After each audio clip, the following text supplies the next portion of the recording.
Let's zoom out for a bit from the documents and talk about the FBI from a broader institutional perspective at the moment. Eric, I know you're retired, so I'm really not asking you for current day information, obviously, but I'm asking just from the context. You've worked through multiple administrations, and we touched upon it in our last conversation, but what actually changes when the leadership shifts the way it has?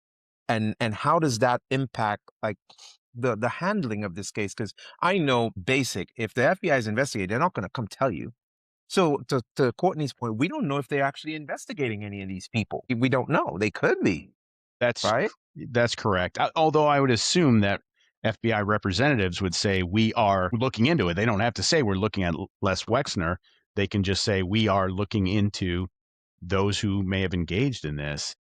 And in different administrations, there's different emphases, usually not mandates. In this administration, there have been some, such as doing immigration enforcement, which was unfamiliar to the FBI. So, but that's also just a few agents. So I was in Cleveland division. So, we need 6 people who are going to go to Nashville and work there and, help out, or to Memphis. So there will be some things, but unless you're tapped on the shoulder or your phone rings, your everyday is pretty much going to be the same. And that's on cases that aren't like Jeffrey Epstein. So you get one like that where there are secretaries of states and presidents and heads of corporations and billionaires. Yeah, the headquarters is definitely going to be involved with that. What are your sentiments? What are you hearing from like past colleagues as far as the culture within the bureau now? I mean, we talked about this before too.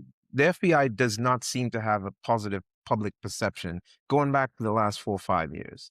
And you and I talked about this, Eric. It's really unfortunate for the people doing the everyday jobs that are not political. They're just going about their investigations. They're trying to follow the law.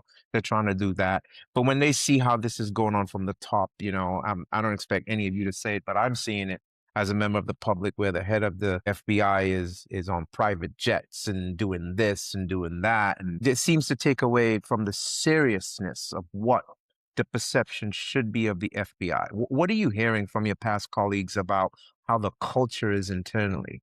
Well, I got a text today from a good friend who was saying he shared with me a post that people are talking about